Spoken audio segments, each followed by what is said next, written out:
गर्भवती गाय की शिव भक्ति। बूढ़ी गंगा अपनी गाय कपिला को चारा डालते हुए बोली, कपिला ये लिए हरी हरी घास खा, गर्भवती है, पेट भरकर खाएगी तो तेरा बच्चा स्वस्थ पैदा होगा। मुझ बुढ़िया का एक तू ही तो सहारा है, कपिला गाय ने मन ही मन सोचा, और मेरा सहारा तुम हो माँ, कितना ख्याल रखती हो मेरा। गंगा अपनी गाय कपिला को अपनी बेटी जैसा प्यार करती थी और कपिला भी गंगा को अपनी माँ जैसी ही समझती थी। दोनों का रिश्ता माँ बेटी जैसा था, मगर यह रिश्ता ज्यादा दिनों तक न रह सका। एक दिन अचानक ही गंगा चल बसी और कपिला अनाथ हो गई। कपिला गंगा की चिता के पास खड़ी सोचती है, तुम तो मुझे अनाथ करके चली गई, पता नहीं मुझे कहाँ कहाँ भटकना पड़ेगा। यह कहकर कपिला वहां से चल देती है। गंगा धार्मिक विचारों की महिला थी और उसके साथ रहने के कारण कपिला में भी गहरी धार्मिक आस्था पैदा हो गई थी।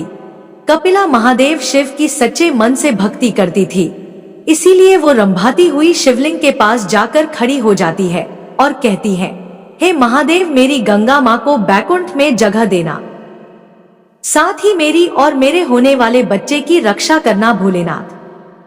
उस दिन के बाद कपिला गांव के पास जंगल में भटकने लगती है। उसे भूख लगने पर हरी हरी घास चरती और फिर जंगल में पुराने शिवलिंग के पास आकर आराम करती। सोते जागते उठते बैठते वह बस महादेव का नाम ही रटती रहती। एक दिन कपिला को जोर की भूख लग जाती है, तो वह सोचती है, आज तो बहुत भूख लगी है और नदी के पास होगी कोमल कोमल घास, खाने का मन है, उधर ही जाती हूँ। यह कहकर कपिला कोमल घास की चाह में नदी की तरफ चल पड़ती है। उसी समय रतिया नाम का कसाई जंगल में किसी जानवर का शिकार करने के लिए घूम रहा होता है। रतिया जब कपिला को देखता है तो उसके मन में लालच आ जाता है और वह खुद से कहता है, वाह जी वाह, ये गाय तो बड़ी ही रिष्ट पुष्ट है और गर्भवती भी लगती है। इसे घर ले चलूं, जब तक दूध देगी इसका दूध पी लूंगा और जब दूध देना बंद कर देगी तो इसे काट दूंगा, किसी को पता भी नहीं चलने दूंगा। यही सोचकर रतिया गाय को रस्सी से बांधकर घर ले आता है और सबसे छिपाकर एक छप्पर में बांध देता है। गाय रंभाने लगती है तो रतिया उसके आगे घास डालकर उसकी पीठ पर हाथ फेरते हुए कहता है, मैं एक कसाई हूँ, जानवरों को मारकर उनका मांस बेचना और खाना मेरा पेशा है, पर याद रख, तू जब तक मुझे दूध देती रहेगी मैं तुझे नहीं मारूंगा। कसाई की यह बात सुनकर कपिला बहुत घबरा जाती है, मगर फिर मन को तसल्ली देते हुए खुद से कहती है, भले ही यह आदमी कसाई है मगर फिर भी जब तक मैं इसे दूध देती रहूंगी मुझे नहीं मारेगा है, इसीलिए मैं इसके बात पर भरोसा कर लेती हूँ।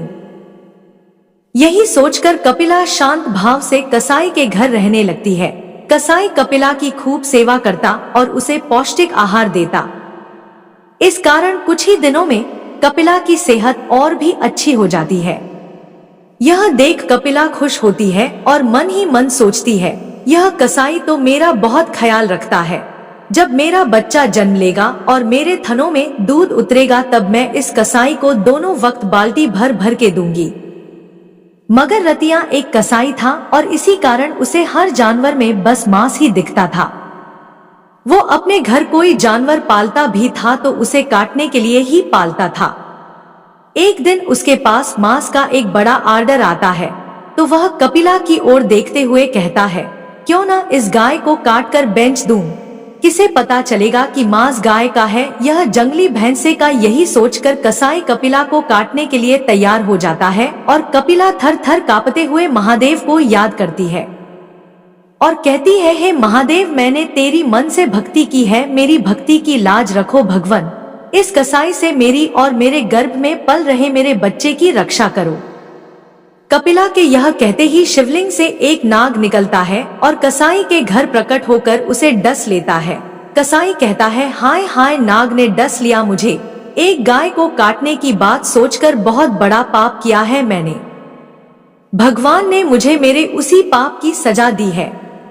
यह कहते हुए कसाई वहीं पर मर जाता है और महादेव के चमत्कार से कपिला कसाई की कैद से आजाद होकर जंगल की ओर चली आती है और कहती है, महादेव, तूने मेरे और मेरे बच्चे के प्राण बचाकर हम पर बहुत बड़ा उपकार किया है। उस दिन के बाद कपिला जंगल में ही रहने लगती है। धीरे धीरे बच्चे को जन्म देने का समय निकट आता है तो कपिला का घूमना कम होता जाता है। वह एक पेड़ के नीचे आराम करती और उसी के आसपास चल लेती।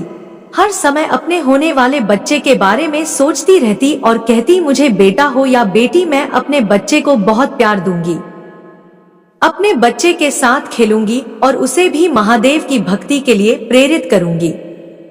एक दिन कपिला घास चरने जाती है तो उसे प्यास सताने लगती है।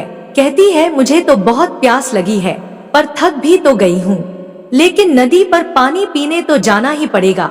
यही कहकर कपिला नदी पर पानी पीने के लिए चली जाती है और जब वो पानी पी रही होती है तो अचानक ही उस पर एक भूखे बाघ की नजर पड़ जाती है। बाघ कहता है, आज कई दिनों के बाद कोई बड़ा शिकार मिला है, बहुत भूखा हूँ, अब तो इसे खाकर ही पानी पीऊंगा।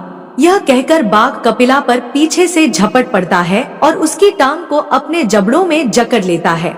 खून बहने लगता है और कपिला दर्द से करा उठती है और कहती है, हे महादेव, मेरी रक्षा करो, मुझ पर संकट आ रहे हैं। कपिला जैसे ही महादेव को याद करती है, महादेव उसके सामने प्रकट हो जाते हैं और कहते हैं, बाघ, तुम अपने भोजन के लिए कोई और शिकार ढूंढो, कपिला मेरी भक्त है और मैं अपने भक्त की हमेशा रक्षा करता हूँ। ये सुनते ही बाघ कपिला को छोड़ भाग जाता है और महादेव अपनी दिव्य शक्ति से कपिला के घावों को ठीक कर देते हैं। फिर कपिला को अपना आशीर्वाद देते हुए कहते हैं, कपिला, मैं तुम्हारी भक्ति से बहुत प्रसन्न हूँ। आज के बाद तुम और तुम्हारा होने वाला बच्चा सदैव सुखी रहेंगे। अब तुम पर कोई संकट नहीं आएगा। यह कहकर महादेव अदृश्य हो जाते हैं और कपिला जंगल में आगे बढ़ती है तो उसे एक महात्मा जी मिल जाते हैं। महात्मा जी कपिला से कहते हैं, गौमाता, मेरी आपसे विनती है कि आप मेरे साथ मेरे आश्रम में चलकर रहिए हैं। इससे हम साधुओं को आपकी सेवा और आपकी अमृत समान दुग्ध पान करने का अवसर मिलेगा। कपिला महात्मा जी की बात मान लेती है और खुशी खुशी महात्मा जी के आश्रम में रहने लगती है। कुछ दिन बाद वह बहुत ही सुंदर बछड़े को जन्म देती है और इसी खुशी में आश्रम में उत्सव मनाया जाता है। इस पर कपिला खुश होकर महादेव का धन्यवाद करते हुए कहती है, महादेव, तेरी कृपा से मुझे संत महात्माओं का साथ मिल गया। यहाँ मैं और मेरा बच्चा बहुत खुश रहेंगे। उस दिन के बाद कपिला और उसके बच्चे पर कोई संकट नहीं आया। वे दोनों संतों के सानिध्य में सदैव ईश्वर भक्ति में लीन रहते हैं। आशा करता हूँ गाय की शिव भक्ति आप लोगों को जरूर अच्छी लगी होगी, तो वीडियो को लाइक कर दीजिएगा। आपकी लाइक बहुत बड़ी प्रेरणा रखते हैं। चैनल को सब्सक्राइब कर दीजिएगा। हर हर महादेव।